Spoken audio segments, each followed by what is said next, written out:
E aí pessoal, bem-vindos a mais um vídeo aqui do canal Ler Vicia. E hoje a gente vai fazer um vídeo especial dos booktubers do terror.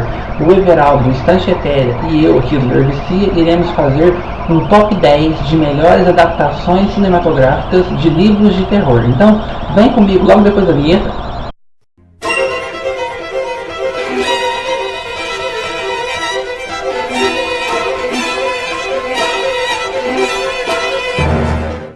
Então pessoal, a gente hoje vai falar então sobre as 10 melhores adaptações cinematográficas de livros de terror. O Everaldo lá do canal Estante Etérea e eu daqui do Ler Vicia vamos nos unir nesse vídeo e vai falar, a gente vai indicar para vocês, são 10 filmes dentro desse gênero que são muito bons. Lembrando que lá no canal do Everaldo está acontecendo também nesse mesmo instante o nosso vídeo em conjunto, onde a gente fala sobre as 10 melhores adaptações de filmes do Stephen King para o cinema. E o Everaldo, o Estante Etérea, vai estar fazendo esse vídeo junto comigo, e o canal dele, para quem não conhece, é um canal excelente, ele é muito criativo, ele é muito engraçado, fala sobre vários tipos de livros, mas o enfoque dele também é o terror, o favorito dele também é o terror, e o canal dele é muito legal, gente, então conheçam o canal dele, vão lá, vou deixar o link do canal dele aqui embaixo para vocês lá conferir. Tudo certo, galera do Ler Vicia? Eu sou o Everaldo, lá do Estante Etérea, e estou bem feliz de estar participando desse vídeo aqui com o Rubens, primeiro vídeo colaborativo entre os nossos canais aqui, que fazem parte do grupo Booktubers do Terror. O Booktubers do Terror é um grupo super legal, criado por fãs dos 4 canais. Bom, pra quem não sabe, o que é os Booktubers do Terror? Booktubers do Terror é um grupo do Facebook, onde fazem parte 4 canais literários. O Estante Etérea, do Everaldo, o Fusão Literária, do Lucas Dallas, o Rubricando Livros, da Neide, e o Ler Vicia, meu. E nós 4 nos unimos então para poder falar sobre livros de terror, sobre filmes de terror e todo o universo horrorífico da mídia. E a gente fala bastante sobre coisas interessantes lá, então eu vou deixar o link do grupo aqui embaixo para vocês participarem. E acompanhem sempre nossos vídeos especiais dos Booktubers de terror, que a gente sempre vai estar fazendo vídeos assim em conjunto. E é muito legal participar lá, é uma galera super divertida. A gente sempre faz hangouts, a gente sempre faz uma troca de ideias lá com a galera que é fã e tudo de literatura de terror, que é fã dos nossos canais, então é muito legal estar participando. Foi muito legal montar esse top 10 com o Rubens, porque ele é um cara que manja bastante de filmes de terror. O cara já assistiu muita coisa e fico até com inveja de não ter assistido muitas outras coisas que ele tinha assistido. Montar essa lista não foi fácil, né? Deu um trabalhinho, a gente pensou em muito filme para colocar. Mas o critério de avaliação é o mesmo do top 10 do Stephen King, é a fidelidade do filme em relação à obra original, o respeito do filme em relação à obra original. Então esses foram os focos principais da nossa lista. E lembrando que essa lista, tanto eu quanto o Everaldo, não colocamos nenhuma obra do Stephen King, porque a gente já fez um top 10 especialmente voltado para os filmes do Stephen King, que vocês vão conferir lá no canal do Everaldo. Vou deixar o link aqui embaixo para vocês irem lá conferir. Então, Everaldo, começa aí, qual que foi a posição de número 10? Bom, eu que começo, então vamos lá para o 10º lugar. Horror em Amityville, de 1979, dirigido por Stuart Rosenberg. Horror em Amityville é a adaptação do livro de mesmo nome, do escritor Jay Anson. James Brolin interpreta o George, ele é o pai de família, de uma família não tanto usual, a esposa dele tem outros filhos de outro casamento, ele é um cara que está começando uma família nova, e eles decidem se mudar para uma casa, eles adquirem uma casa nova, não tão nova assim, né, uma casa grande, que estava bem barata, né, na frente de um rio, num lugar bem legal assim. Acontece que aquela casa tem um passado sinistro, né? Uma família foi assassinada dentro daquela casa por um dos próprios parentes daquela família, que logo em seguida eu acho que se matou. Então aquela casa tem alguma coisa de sinistra, e aí isso vai começar a afetar também essa nova família, e coisas muito estranhas vão começar a acontecer. O primeiro ponto é que o filme é realmente bem sinistro, você não fica claro no começo o que está acontecendo com aquela casa. Você sabe que aconteceu um assassinato muito ruim, uma coisa muito triste e muito trágica, mas ao mesmo tempo você não entende o que aquilo pode ser, se é uma possessão de espírito, se é demoníaca, se é apenas maldade de quem matou aquelas pessoas. Mas à medida que o filme avança, vai ficando bem visível que aquela casa tem uma carga, né, bem negativa. As cenas são bem de suspense, muito boas mesmo. A cena das moscas do padre no quarto com aquelas moscas é sinistra. É bem arrepiante, o filme tem vários daqueles momentos de jump screen onde você pula mesmo da cadeira, não tem como. É um filme bem antigo, bem clássico, é um dos primeiros filmes de adaptação assim, de Casas Mal Assombradas que, né, daquela leva de começo dos anos 80, fim dos anos 70, começo dos anos 80. O filme pode pecar por algumas más atuações, por alguns efeitos especiais um tanto quanto fracos, mas o estilo de direção e o fato do filme ser um clássico é o que faz ele estar aqui abrindo o top 10 de melhores filmes adaptados de livros de terror. Em nono lugar, a gente colocou então o filme Sonhos na Casa da Bruxa, que foi lançado em 2005 e ele é uma adaptação do conto de mesmo nome, Sonhos na Casa da Bruxa, que saiu desse livro aqui, A Casa das Bruxas, do H.P. Lovecraft. Ele foi dirigido pelo Stuart Gordon. Stuart Gordon é um grande diretor no meio hollywoodiano, se tratando de filmes de terror, porque as obras dele marcaram muitos anos 80. Quem não se lembra então daqueles filmes do Reanimator? E ele é muito fã das obras e dos contos do H.P. Lovecraft. E ele pegou então para poder adaptar esse conto, que é Os Sonhos na Casa da Bruxa, e a adaptação ficou muito, muito, muito boa. A história é a seguinte: a gente tem o nosso personagem principal e ele é um estudante universitário e está procurando um local para poder morar enquanto faz o seu curso na faculdade. E ele aluga um quarto em uma pensão que antigamente era a casa de uma bruxa. E eis que ele começa a ouvir gargalhadas durante a madrugada, passos debaixo da sua cama e tem a nítida impressão de que viu um rato com uma cabeça humana correndo pelos pés da sua cama. E a história vai em frente. Eu não posso contar mais porque é um conto, né? E o filme é um filme breve também. Ele tem pouco mais de uma hora, bem curtinho, porque ele foi um episódio para a série Masters of Horror. Se eu não me engano, é o segundo episódio da primeira temporada. E é incrível esse filme, gente. O Stuart Gordon conseguiu capturar perfeitamente o clima dos contos e das histórias do Lovecraft de forma magistral. Ele conseguiu criar uma aparência, uma estética muito boa pro filme, porque a gente tem aquela sensação de que uma mistura, sabe? Você não tem certeza se a gente está vendo a realidade, se a gente está vendo sonhos, se a gente está vendo loucura da cabeça do personagem. Ele conseguiu criar o clima, a estética e a aparência perfeita pro filme. As atuações são medianas, não é uma atuação de grande destaque do nosso artista, do nosso protagonista, mas a narrativa em si é muito boa. E o autor e o diretor foi corajoso o suficiente para fazer o final do conto e o final do filme idênticos. Ele conseguiu transpor para a tela aquele final do conto de forma incrível.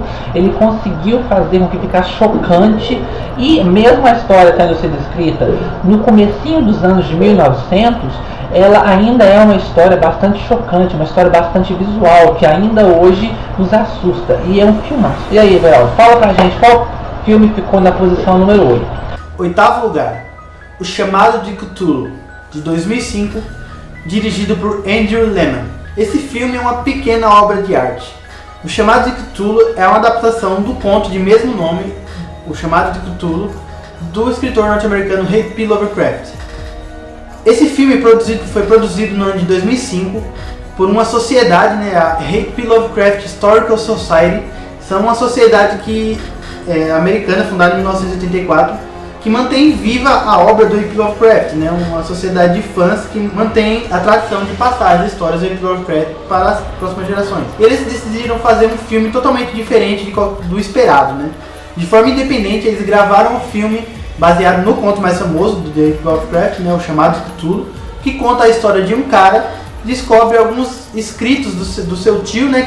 Que veio a falecer, e como esses escritos, esses diários, essas anotações são como investigações de uma coisa um tanto quanto estranha, um culto muito antigo que se repete em várias partes do mundo e que está relacionado a uma criatura muito sinistra que amedronta os sonhos de muitas pessoas e que vive no fundo do oceano, o malfadado e o famigerado Cthulhu. O legal desse filme é que ele é gravado como se ele fosse uma produção dos anos 20, né, uma produção antiga, da forma como seria feito se o filme tivesse sido feito na época que o conto foi lançado, no ano de 1928. Então o filme é completamente preto e branco, mudo, né, as falas dos personagens aparecem em quadros entre as cenas, né, daquele estilo bem clássico, bem antigo mesmo, com aquela filmagem granulada, aqueles efeitos especiais bem materiais, bem práticos, bem, né, simples, e isso no final das contas acaba transformando o filme numa coisa incrível, né? É uma experiência audiovisual muito boa. As atuações são legais, apesar de você não ouvir nenhuma fala, as expressões dos personagens são muito boas. Os momentos em que há os sonhos, né, os pesadelos dos personagens, tem muito aquela influência de expressionismo alemão, então tem aqueles ângulos meio recortados, né, aquelas coisas meio estranhas, caminhos que saem de um ponto, vai para outro, que não tem sentido nenhum. Isso é muito legal no filme, faz uma atmosfera muito boa. Apesar dos efeitos serem de baixo orçamento, o clima do filme compensa tudo. É uma ótima direção. Pelo fato de ser tão fiel à obra do conto e de ter um clima tão bom, digno do conto, essa pequena obra de arte merece estar na lista em 8º lugar. E em 7º lugar, nós colocamos o filme A Casa da Noite Eterna, que foi lançado em 1973 e é uma adaptação deste livro aqui, Hell House, A Casa Infernal, do Richard Matheson. Ele foi dirigido pelo John Hall. E o que falar sobre esse filme, que já é considerado um grande clássico dos filmes de Casas Assombradas? É uma história incrível, fascinante, muito boa e marcante. Esse filme marcou muitas gerações e é uma grande referência dentro do subgênero do terror de Casas Assombradas. A gente tem então a história de um homem muito rico que ele quer ter certeza de que existe ou não a vida após a morte. Então ele contrata um pequeno grupo de estudiosos paranormais e de cientistas para irem até a mansão Belasco, que é tida pelo mundo todo como o Monte Everest das Casas Assombradas. Então esse grupo vai para essa mansão Belasco a fim de descobrir se existe ou não vida após a morte. E o filme é chocante. Gente, as atuações são impecáveis, são muito boas, com um destaque grande para Pamela Franklin, que faz a médium perturbada, e a atuação dela é, sabe, aquela atuação forte, aquela atuação que você fica impressionado, mesmo ela sendo apenas uma mocinha de 19 anos quando fez o filme.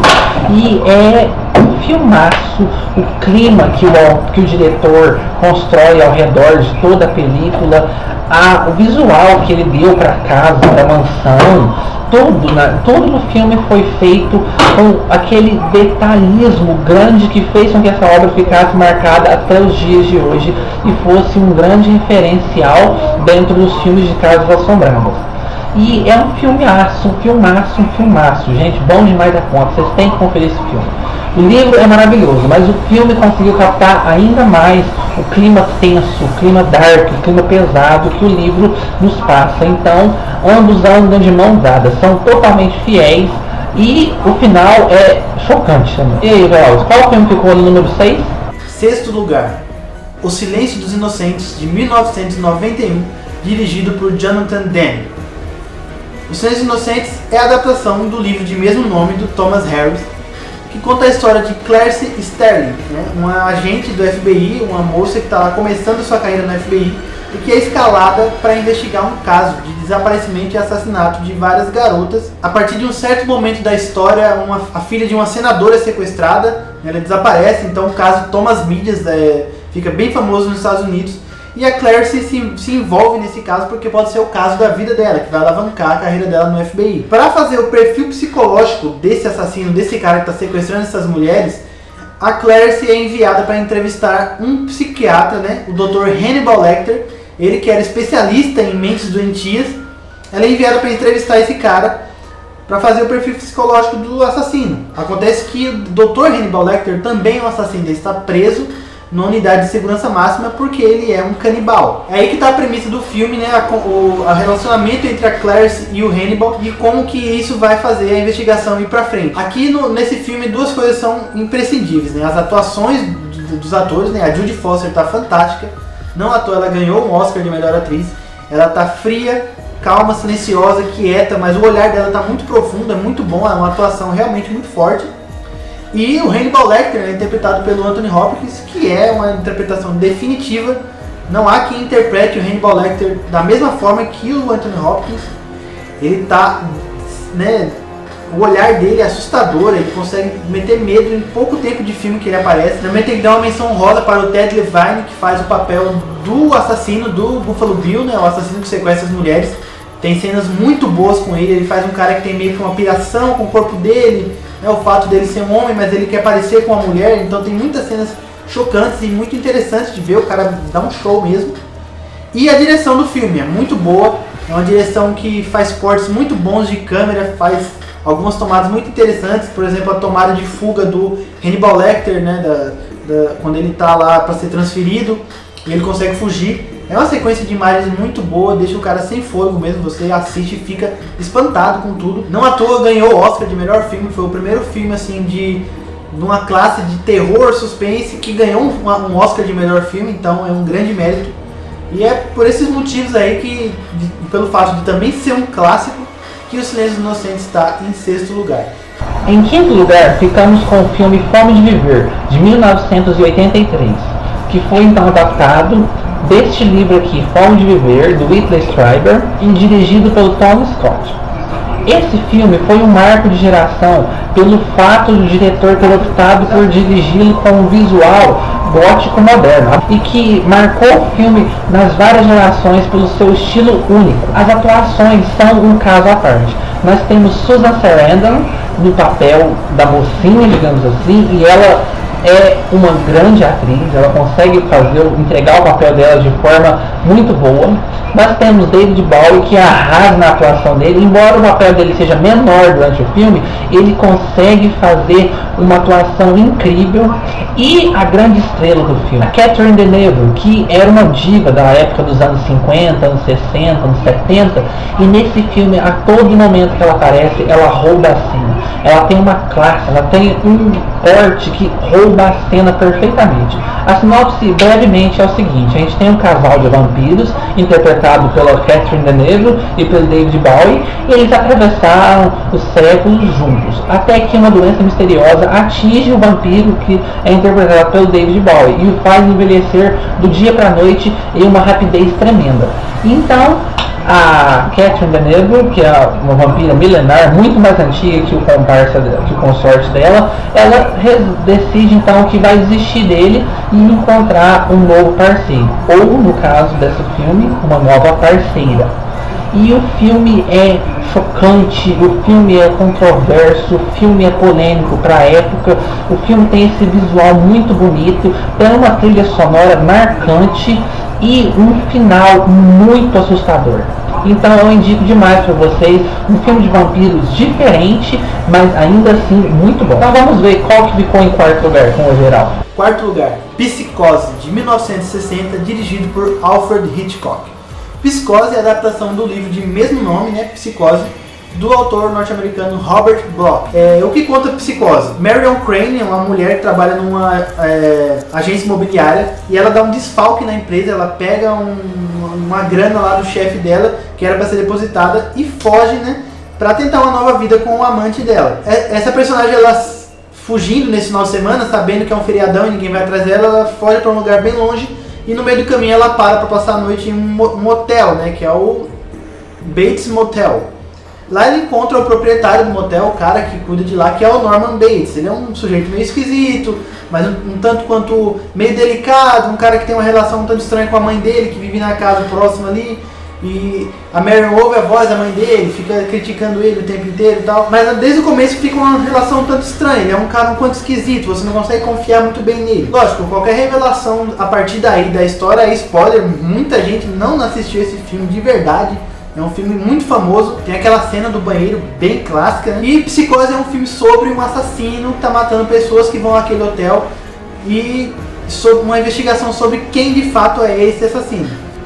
O mérito do filme é o suspense, né? Se você não pegou nenhum spoiler da história, se você não sabe o que acontece, você é arrastado pela história e pelo roteiro do Hitchcock de uma forma absurda. Até o final, até o plot do final, se você saber quem é o verdadeiro assassino, você realmente fica com os olhos grudados na tela.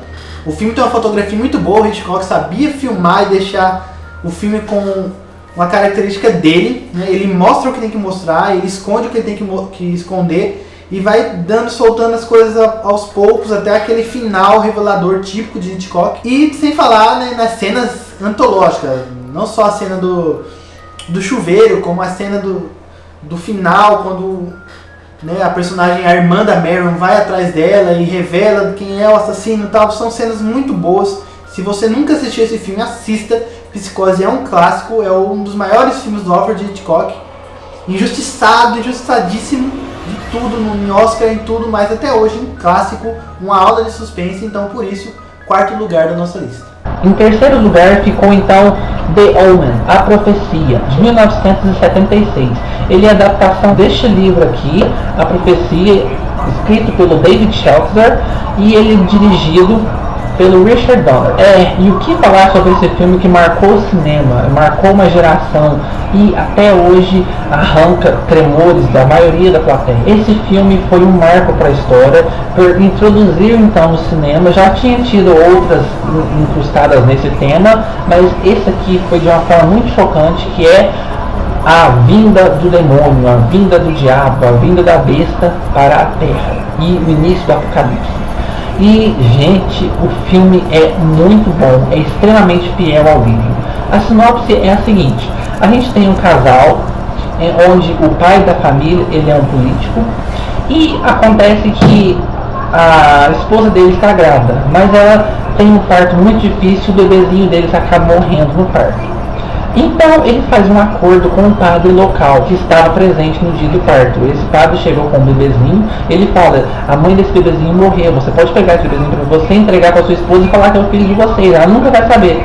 Então ele resolve decidir por isso mesmo e fica com esse bebezinho e começa a criar essa criança então como se fosse filho dele, e nunca conta para a esposa que esse filho não é filho dele. Eis então que esse menino, quando ele começa a crescer, começa a se tornar uma criança, ele começa a mostrar um comportamento estranho.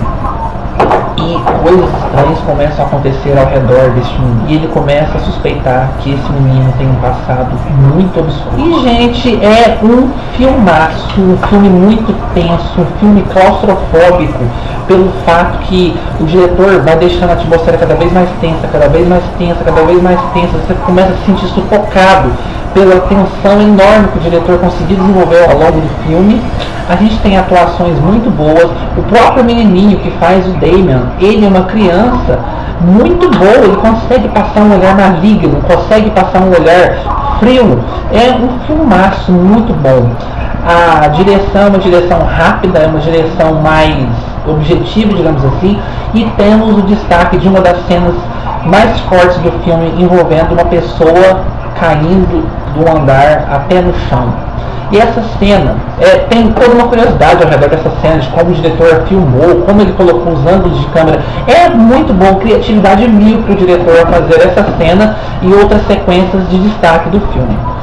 E é um filmaço muito, muito, muito bom, gente. Vocês têm que conferir. E agora vamos para o segundo lugar. Segundo lugar, O Bebê de Rosemary, de 1968, dirigido por Roman Polanski.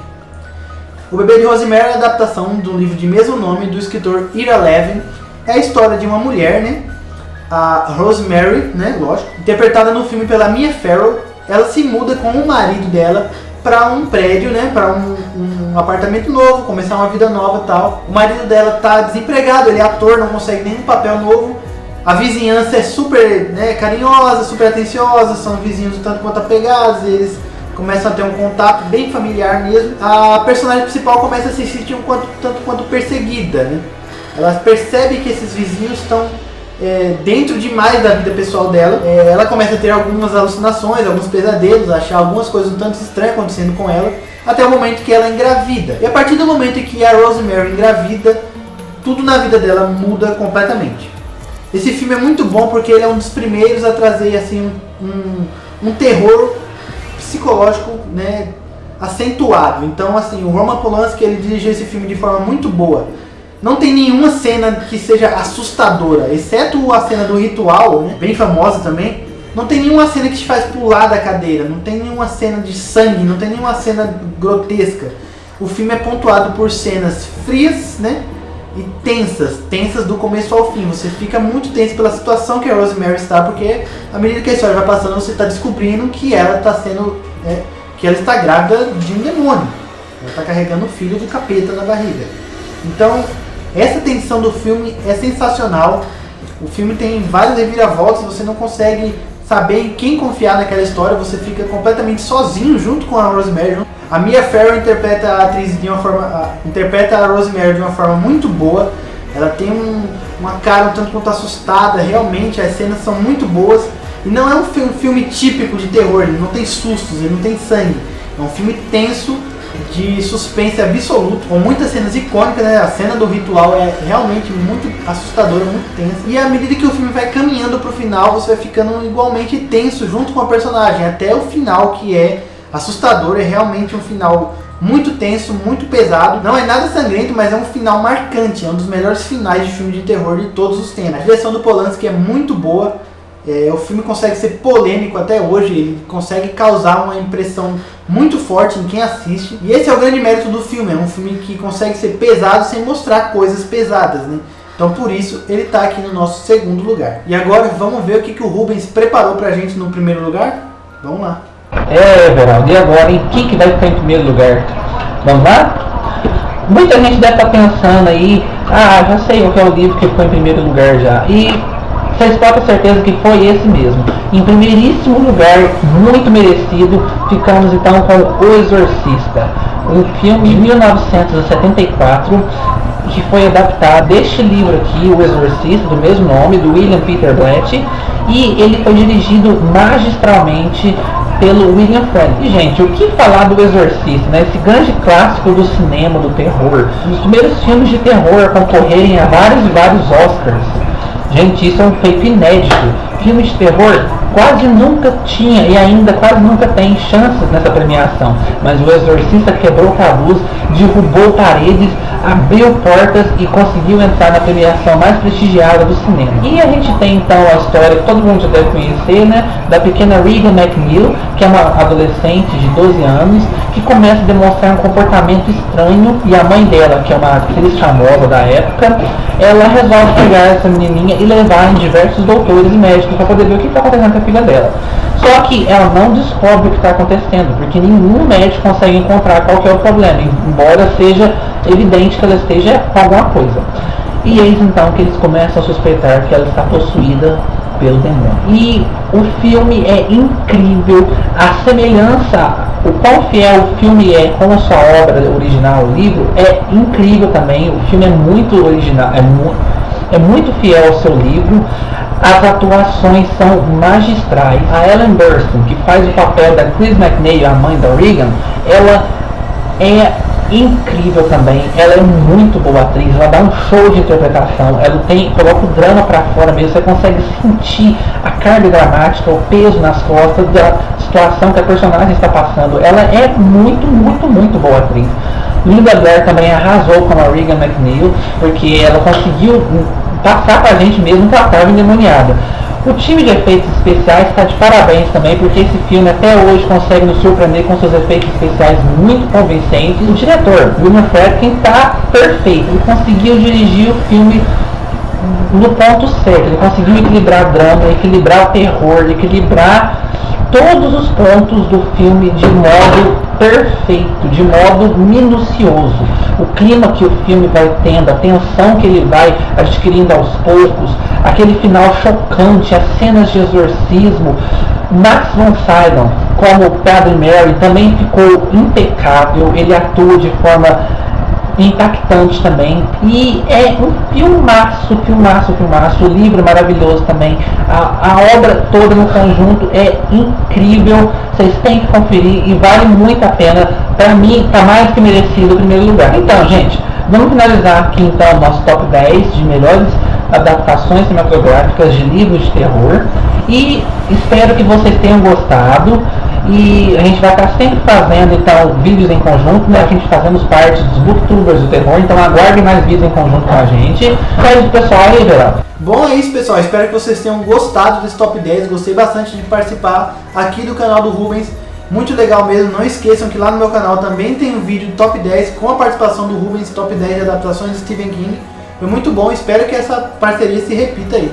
Então pessoal, foi isso, espero que tenham gostado e até o próximo vídeo. Tchau, tchau.